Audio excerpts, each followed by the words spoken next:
പരലോകത്ത് അള്ളാഹു ആദരിക്കുന്ന 7 വിഭാഗം ആളുകളിൽ ഒരാളെ പറ്റി പറഞ്ഞത് വറജുലുൻ ദക്കറല്ലാഹ ഖാലിയാ, ഒരു മനുഷ്യൻ അയാൾ ഒറ്റക്കിരിക്കുന്നു,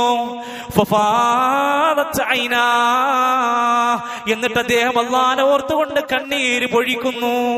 ഇയാള് പരലോകത്ത് വരുമ്പോ അള്ളാഹു പ്രത്യേകം തണലിട്ട് കൊടുക്കുകയാണ്. നമ്മളിന്ന് ഒറ്റക്കിരിക്കണില്ല. എവിടെ ഇരിക്കുമ്പോഴും നമുക്ക് സോഷ്യൽ മീഡിയ കൂട്ടുണ്ട്, നമുക്ക് തമാശക്കാനുള്ള കൂട്ടുകളുണ്ട്, ഗ്രൂപ്പുകളുണ്ട്, നമുക്ക് ആനന്ദം കണ്ടെത്താവുന്ന വീഡിയോകളുണ്ട്. അതുകൊണ്ട് നമുക്ക് ഇന്നതിന് സാധിക്കുന്നില്ല. ഒറ്റക്കിരുന്ന് അള്ളാനെ ഓർക്കുന്ന ഒരു മനുഷ്യൻ, സ്വാഭാവികമായും അയാളിലൂടെ കണ്ണുനീരിങ്ങനെ അള്ളാനെ ഓർത്ത് വിതുമ്പുന്ന ഒരു മനുഷ്യനുണ്ടോ? പരലോകത്ത് അള്ളാഹു അവന് തണലിട്ട് കൊടുക്കുമെന്ന് പറയാൻ എന്താ കാരണം? അത് മഹത്തരമേറിയ കണ്ണുനീരാണ്.